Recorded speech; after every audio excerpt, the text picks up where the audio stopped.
Happy Christmas and welcome to QI on Ice. To keep us warm while Jack Frost is nibbling at our chestnuts, my stable is fairly heaving with red-nosed reindeer. Ding dong, it's Sean Lott. And where are the lads in a manger? It's Ross Noble. And bless my whistles, it's that merry gentleman, Father Christmas himself, Brian Blessing. Yeah!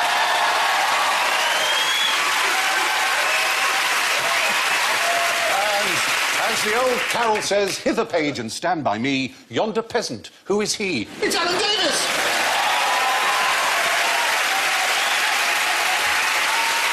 So, let's hear your jingle bells. Sean goes... very nice. Ross goes... how pleasant. Brian goes... and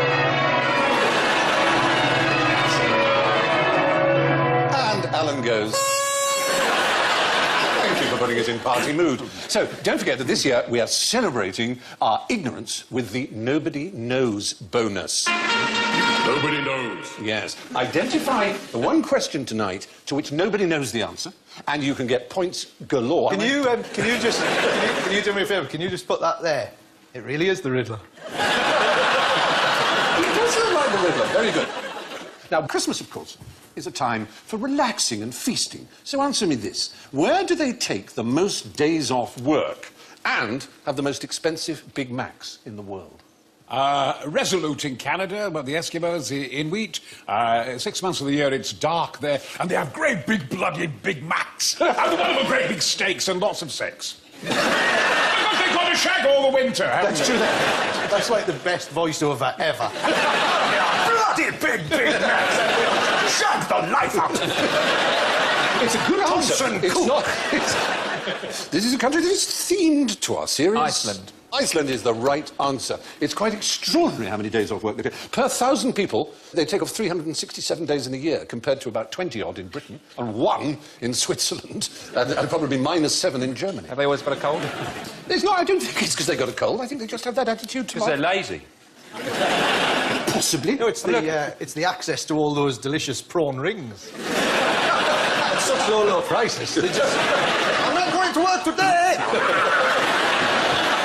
Oh, I've got another one. I'm not going to work today. And that's how we talk. That is how we talk in Iceland. Very good here. You want some more prawns? It's all frozen. But their Big Mac is more than twice a Big Mac in Britain. It's so expensive that actually McDonald's has now withdrawn from Iceland. But Iceland is a very odd country. Have you been there, Brian? No, I've not. It's one of the few countries I've not been to. It's full of a lot of firsts. It has more Nobel Prize winners per capita than any country on Earth. Do you know how many Nobel Prize winners it's had? 14. Yeah? 1. Yes! 1 is the right answer. But the population is so small, 320,000, which is roughly the population of Croydon, that as a per capita average, there he is. His name is Laxness. He won the 1955 Nobel Prize for Literature. He was the only one who ever won one. But because it's such a small population, it's 4 times more on average per capita than the United States, say. It shows how useful the statistics are, really, doesn't it? To be perfectly honest. It also uses 3 times more electricity than any other country on Earth. But what's good about their electricity? Geothermal activity. 100% of it is from either hydroelectric or geothermal. So in that sense, it's the cleanest electricity in the world. Doesn't everybody live on the edge? What do you mean, just like... Let's drive the cars as fast as possible. Literally Live on for the today. edge. Well, I think past die young. Living on the edge in Iceland is just going out in just your pants. I don't think you have to drive a car, even. They're not wearing your thermals for a day. No, on the coast, I mean. I think pretty much everyone lives on the coast. It's also the world's youngest country. What do I mean by that? Because it's volcanic, so it Yes, came up. geologically it's the world's youngest country. But it has the world's oldest... Parliament? Yes, yes, yes. 947 AD. And do you know what it's called? Do that voice again. The Yakult. The Yakult. Yeah, all the Parliament. It's Should we everything... pass laws? No, we live it on the edge. We don't need no laws. We got a prawn ring and all that. What is a prawn ring? No, I don't. It's prawns arranged Is in a it ring. battered, or what is it? It's a ring of prawns. It was the original... Run around a bit, that's what the old comics used to say. Run around a bit. I paid for 2, there should be one over there. So it's party food. It's a yes. I had you down as an Iceland man. No, sadly not. It comes in like a little plastic circular sort of... So it's individual yes, prawns in a layer. Yes. Imagine a show called One Man and His Prawn, right? And they whistled, and they all perfectly got themselves into a circular pen, and then were photographed. That's what you look So at. they're all aligned. Yes. But it's like when they get attacked, that's what they do. They go into a circle to defend themselves. You want to get yourself a tiny sheepdog and a tank. No, you need a prawn dog. You need a prawn. You need a prawn dog, not a sheepdog. Yeah. Of course. It's the Aquatic equivalent of the What are you talking about, Ross? You're talking absolute nonsense. A sheepdog for prawns. You don't get a sheepdog, you get a prawn dog for prawns. Right. That is one, why I keep losing that competition. And two, Right, prawns are all over this shop. that I've got prawns everywhere, Brilliant. and I've been banned from Crufts. Yes. It's appalling. Very good. Forget it. Forget it. Excellent. Right. The point is, Iceland is a world leader in all kinds of surprising areas. Now, here's something quite interesting. 2 points for anyone who can tell me this. In what way is Iceland's most recent volcano similar to Genghis Khan? I think they're both shagnasties. Genghis Khan apparently has shagged everything that moves, and that he is the father and mother of all populations in Europe and Asia, so he shagged everything that moves. and the volcano, of course, has spurted out, had an orgasm of ammonia, and has fertilised Europe. It's down to an answer. I have to be brutally honest and say that's not what's on my card. Oh, shit! But if there was no such thing as science, you'd be right.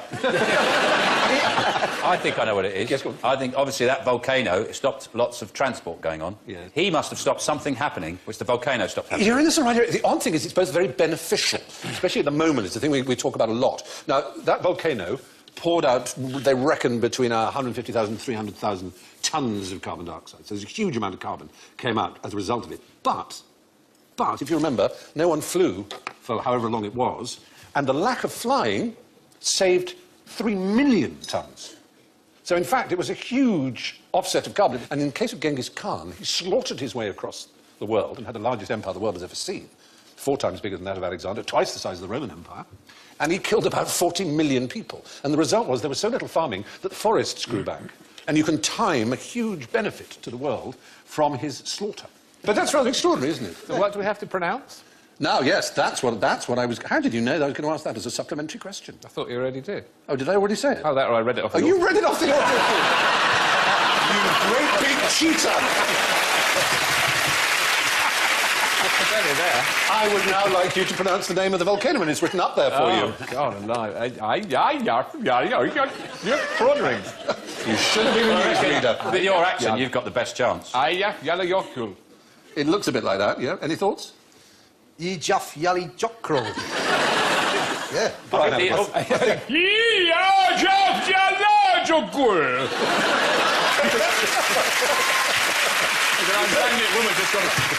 You may have set it off again by doing that. Yeah. I think the umlaut changes it, doesn't it? Those two little dots. The two dots. Yeah. And I think, actually, the way you're supposed to pronounce it is... It changes it. Apparently, it's Ea Fayat Le Yokodl. And is that translated big smoky bastard? Yes. You will go by ferry. Basically the answer. Now, what shouldn't you do with the Icelandic phone book? Is it try and use it alphabetically? Because they're all called Magnuson. It's Just use it.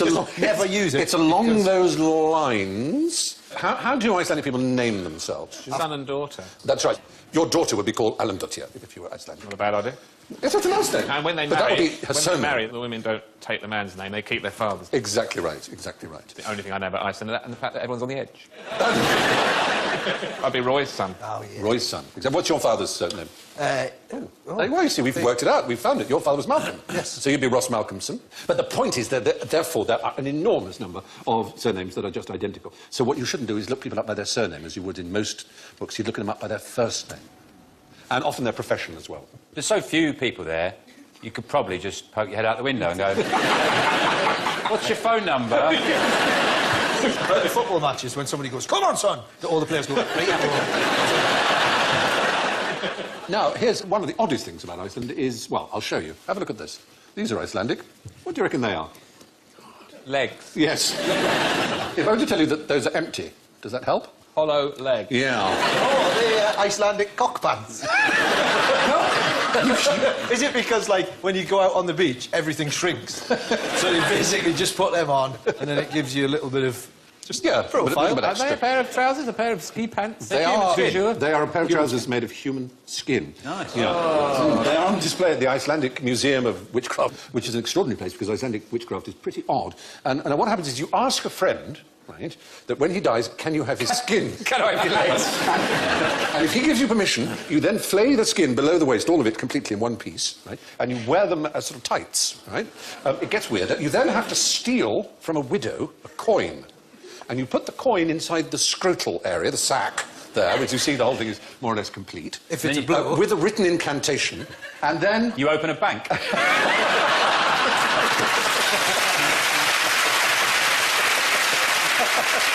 that's how the Icelandic economy works. Yes. Well, then apparently, well, they sort of do, because then the scrotum apparently fills with money.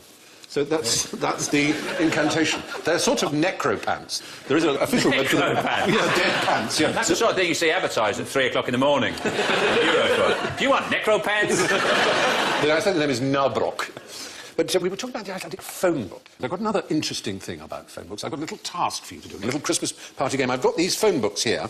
And what's happened is they've been interleaved. That's all it is. There's no glue or anything. They've literally, like a pack of cards, one page inside another. So it's two... It must have taken ages. So it did. Our props people are very proud of their work. There you are. We'll share. All I want you to do, you've got ropes there, is just pull them apart. So you can take one each. Can't be done. Go on, pull them apart. It can't be done. Go on. There you go. Try. You can't, can you? Can't be done. You literally can't. It's quite extraordinary. Strong as Brian is, Go on, try and pull, Brian, pull. all it is...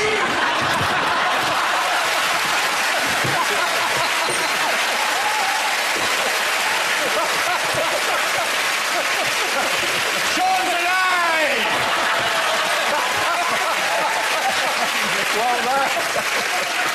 How come your water wasn't spilled? That's magical. Yes, it's an old trick. Me and Brian have been doing this trick for years. That is, I think, proof I'm trying to positive. sit on top of me, tips up chair. A man as strong as Brian, he may be able to pull Sean off his chair, but it can't be done. In fact, you need £8,000 of force in order to do it. Really? It really is quite bizarre. It's friction. And it's just replicated each time. I know, it's so smart. This If time you it's- loosen them... This time it's me. It's going personal. Having a tantrum.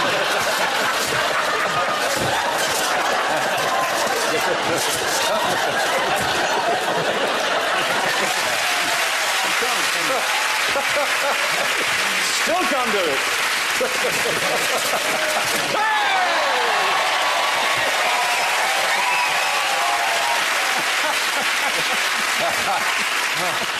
Has anyone got a lighter? No. And you stop reading the escort pages as well. Very good eyesight from there. I know my Alan. Well, there you are. The fact is, yes, surprising as it... Nurse, she's out of bed again. So from Iceland to Alaska, the Eskimo Indian Olympics have been held every year since 1961. Phone books not involved, but these are more toys for you to play with. Voila, voila. And I'm afraid you're going to have to prepare to get a little bit sticky. These lubed rods here, which are very icky. Trying to get me to do this for years. I'm sorry, Stephen, but this contravenes my super injunction.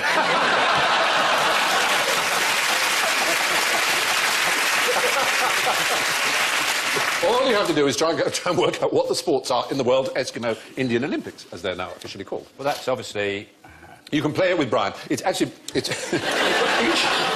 one of these games is like most games, is there really basically to hone the skills you need for the environment in which you live. Is this a two-person game? It's a two-person game. Is it fire? Is it fire? No, leave the string for the moment and grab the stick and...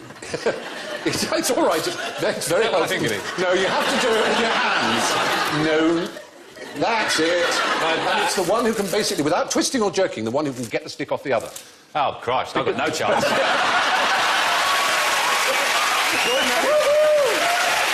Someone. There you can see them doing it. Go on, have a go. There you go. Right, this time you're going on the floor. There you go. Now, you're holding my hand there, Brian. Oh, sorry. That's it. I've only got No a little twisting or stub on. jerking. I think you're on My one hands are side. too You're on big. one side. You're on- My hands are too big. Here we go. Can you go? Oh, look, Eagle. No twisting or jerking.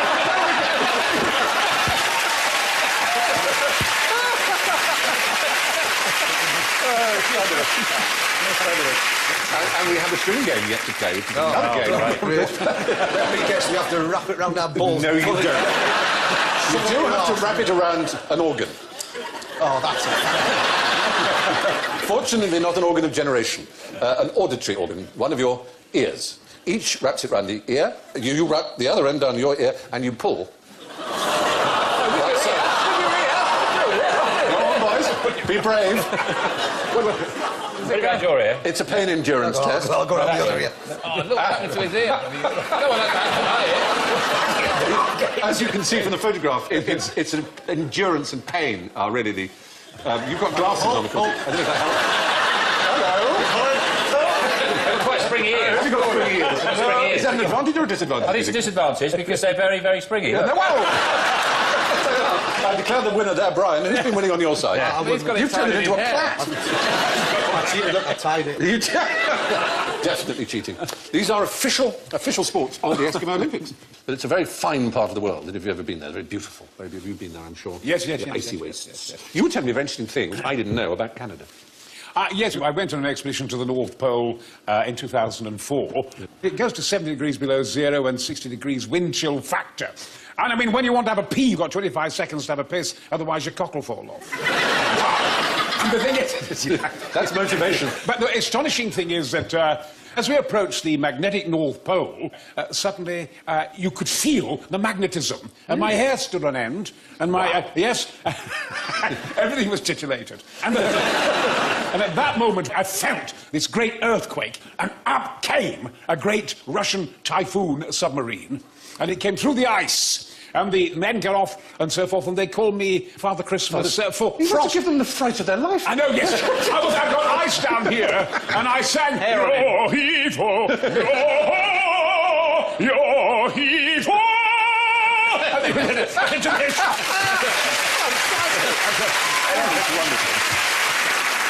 Very, very good.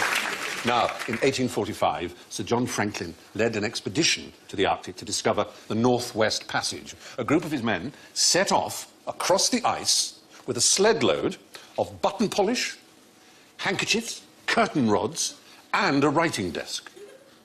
Why? What were they doing? Nobody knows. Yes! You are right! Well done. My assumption is that sadly none of them made it back. No, they didn't. It was one of the most disastrous expeditions in all navigatory history. Or they were off on a sled boot seal. It was 128 men, all perished in this expedition. And 35 different rescue parties were sent out over decades to try and find them and find out what happened. It wasn't until the 1980s until it was discovered precisely what had happened to them, because their bodies were well preserved in ice. And do you know what it was that they discovered? Was it Lawrence Llewellyn Bowen going, those curtains are terrible? It was discovered that their bodies were filled with toxic levels of lead. And they'd gone on the expedition with some very early examples of canned food, and the solder they used in the canned food was lead solder. And lead poisoning, amongst other things, can make people have mass delusions. And so these poor people loaded a sled with button polish and handkerchiefs and a writing desk and went off into the waste. I know it sounds funny, I know. but it is awful, isn't I it? can imagine they went to open a really disappointing shop. What have you got? The point is, we know from the archaeology of it that that's what they did, but as Alan rightly said, nobody knows why they did it, except that it was some sort of delusion that they must have had. But at the other end of the world, what did Captain Scott take to the Antarctic to keep his lads entertained? A first edition of Razzle. Yeah, because he was going to take strippers, but out there, so many clothes. Yes. They just sat there going, oh, come on. It was for musical entertainment. A gramophone. There was a gramophone on the second one, but more extraordinarily... Triangle. No, much more extraordinarily. A piano. Not just a piano, Hammond organ. a player piano, a pianola. A pianola, you know, the kind that plays itself like so with a piano roll. God, I bet they were delighted. I mean, they We took used it... to have one of those, and you do it with your feet. That's right, you Play power it with your music. pedals and the punch paper goes through and it plays itself like that. I suppose they figured that out there it's so cold, you wouldn't want to be playing the piano, would you? With Well, your oddly fingers enough, out? on one of his and if fir- you did have your gloves on, it'd be a right racket. On one of his first expeditions, he took a real piano only to discover that nobody on board could play. So when he went on the second one, this company were very pleased to furnish him with the pianola, being an exciting piece of modern technology, and 20 rolls. And on the final expedition, the one in which they all perished, another company got in and gave him another pianola with 250 rolls, each one being a different piece of music, of course. And he actually took it off the ship. It took real effort to get it on down to the first base camp, just so they could have music. Yeah, they didn't drag it to the pole, did They they? didn't take it all the way to the pole. be That odd. would have been a bit silly. Leave it there. Yes. You get there as loads of others. Amundsen's taken the whole band. It was very interesting to put a kind of sad note to the story, was that, of course, Scott got there and he went on the no route, which was tough, going up the glaciers and so forth. But Amundsen, of course, went a different route and found it was easy. And he was lucky. So he got there days before Scott did. And when Scott, there, of course, he discovered the Norwegian flag. And when Scott got there, he saw the Norwegian flag. And then Scott coming back was depressed and so forth, and they all died gradually, one by one, etc. But Amundsen got back to Norway, and he was in the bath. And his wife came into the bathroom and said, "Scott has died," on the way back from the South Pole. And Amundsen said, "He's beaten me." Yes, because he meant by dying, it was Scott of the Antarctic and not Amundsen of the He Antarctic. just became a hero. He became a hero. What he should have That's said very was, "Can I have his piano?" Well, the one on the left of the photograph is the famous Oates, who, if you remember, was the one who sacrificed his life, who left the tent, said, "There may be some time."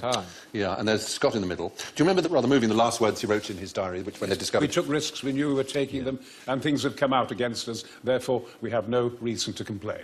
He ended with the words, "For God's sake, look after our people." Yeah, Well, rather touching. While we're in the Antarctic, what happens when a penguin steps on a landmine?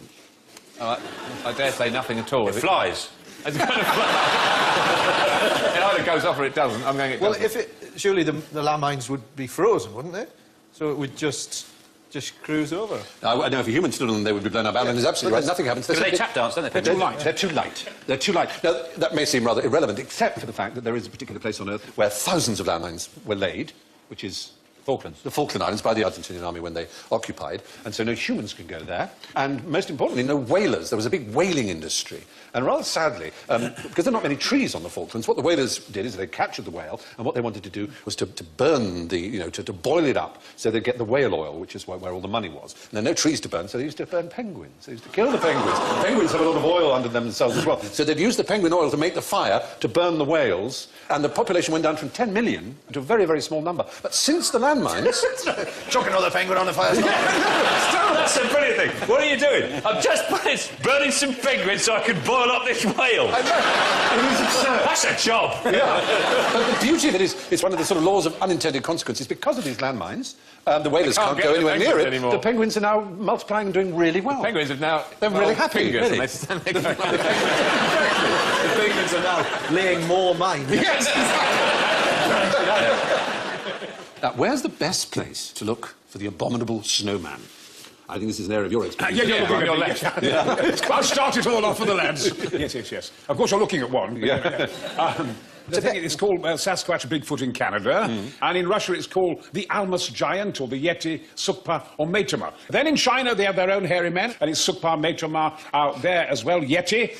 And then in Sumatra it's called Orang Pendek, or upright man, not meaning an orangutan. There is no doubt at all that Yetis obviously do exist. There are great parts of the world that we don't know about. I mean, when I was in Mongolia, the Mongols are telling me that frequently in the late autumn that you get migrations of dozens and dozens and dozens of Almas giants. Yeah. And they see them in the distance. So I want to go out there one day and go to northern Mongolia and just go, and then I think that might scare them off. Oh, brilliant. Well, that's fantastic. Thank you very, very much. Brilliant. So there are some who are disbelievers, unlike you, but you are a believer. Yes, I completely believe, because all the different people I meet and different trackers I meet, I think...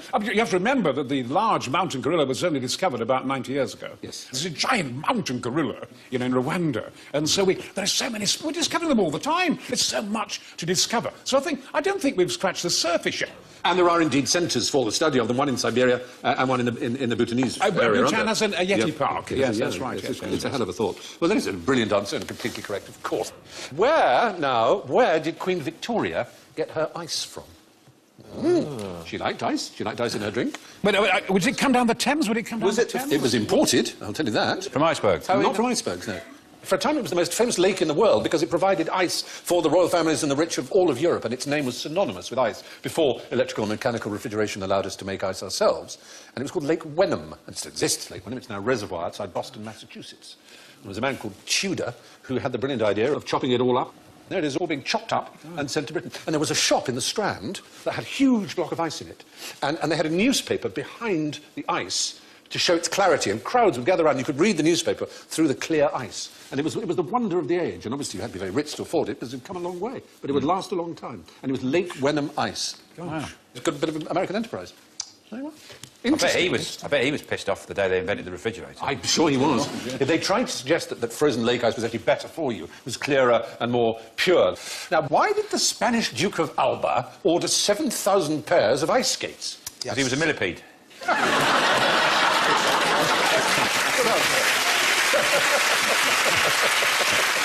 can't see from that picture. Thousands of legs.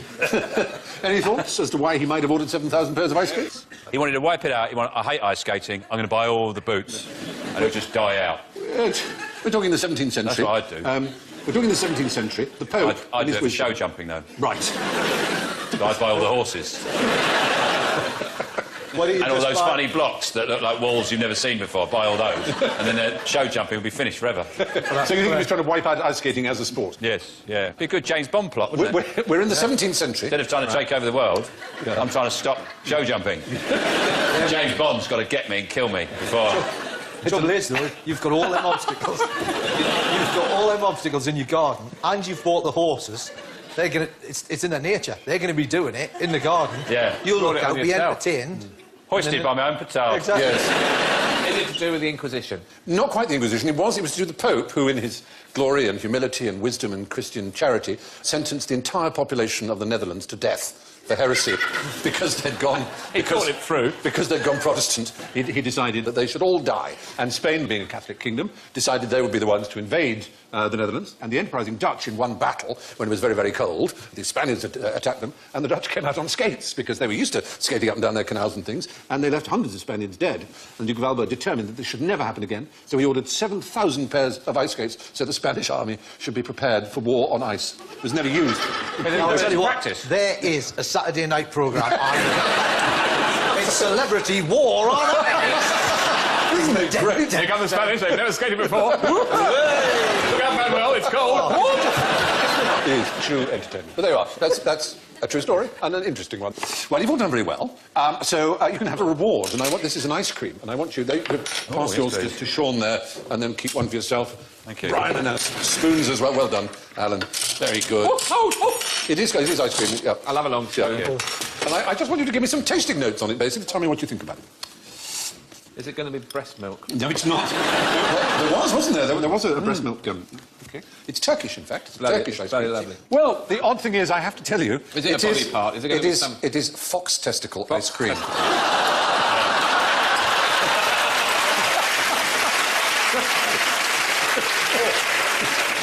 I knew it. I'm a slave to a fox's bollock cream. Well, I'm playing with words here because it's not actually from the testicles of a fox. No wonder, this is the first time I'm sorry to disappoint you. Its actual name in Turkish, if I get this right, is Salepi Dondurma. And it means, fox testicle, Salep means the same as an English word that we use for a flower from the Greek for testicle, which is orchis. And the orchid, because of the shape of its root, comes from the word testicle. And this is made from a particular orchid. So, do you like the taste of it? It's delightful. Yeah. It's better than me kicking the orchids. Hey, exactly. or even the testicles. We call it the early purple orchid. But I'm glad you like it. It is a delicacy, but unfortunately it's becoming an endangered orchid. It's now illegal to export it, I know.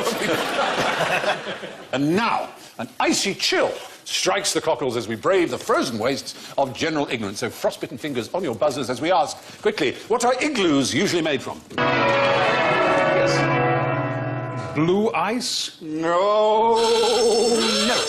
You get a forfeit. They're not made from ice at all. Made from glue. Nice thought. Is it an apple glue? Is that what... No, actually like eye glue. Very good. Yeah, very good. No. They're usually made from caribou hide.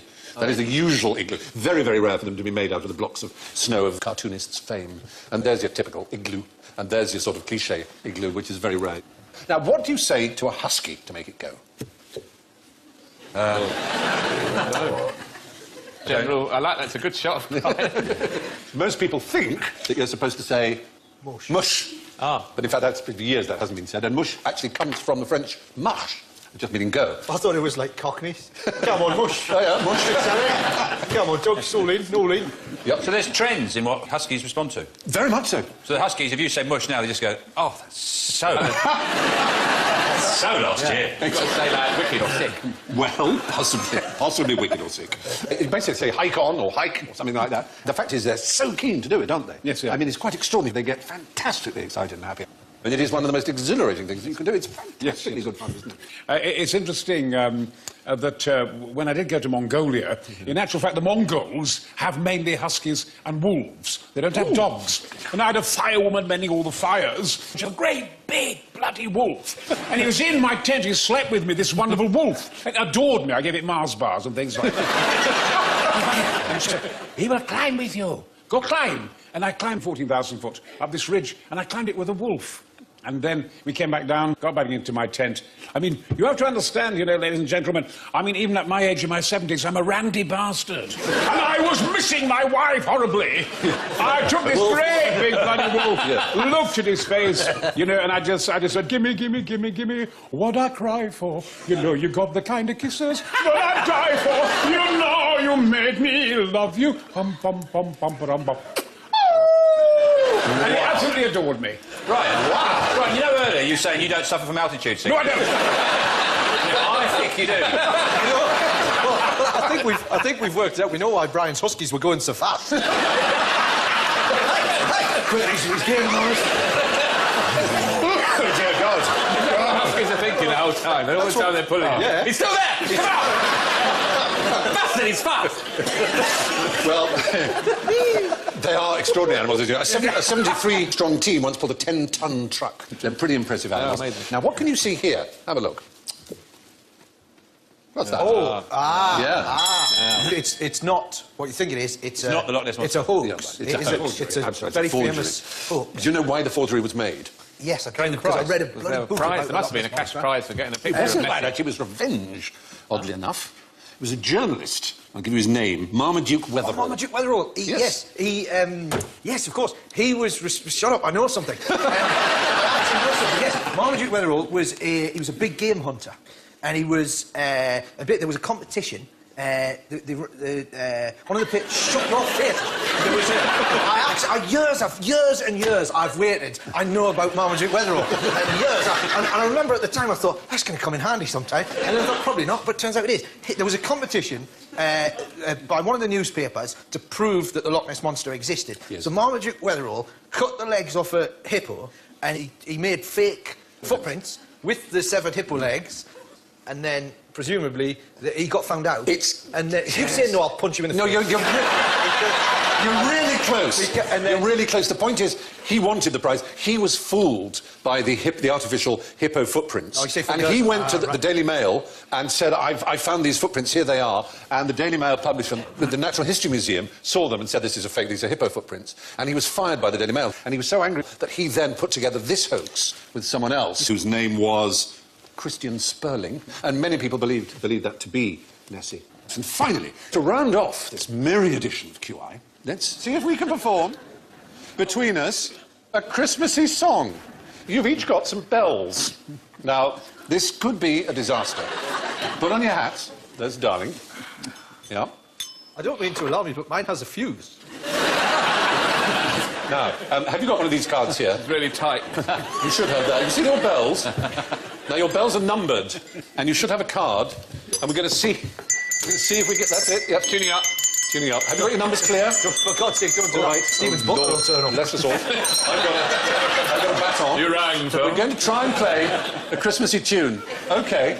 And are you ready? And have you got your numbers? And can you see the numbers on your cards? And 1, 2, 3. 1, 4, 4, 5, 4, 3, 2, 2.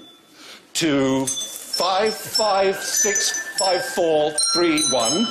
1667654 112534. Well done. Brilliant.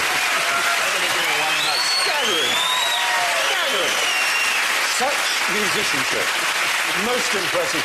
And with that, we must look at the horrible cacophony of the scores, and it makes absolutely fascinating Christmas reading. I'm sorry to say that in last place with -8, it's Sean Locke. In third place, with a very creditable -3, it's Ross Noble. And our first-timer in second place, with -2, Brian Blessed. But do my eyes deceive me, with +9, a runaway winner, Alan Davis! Oh, there you are. So, all that's left for me is to thank Brian, Sean, Ross, and of course Alan, and to leave you with this comforting thought from R.G. Daniels. The most delightful advantage of being bald is that one can hear snowflakes. Good night, and a very Merry Christmas.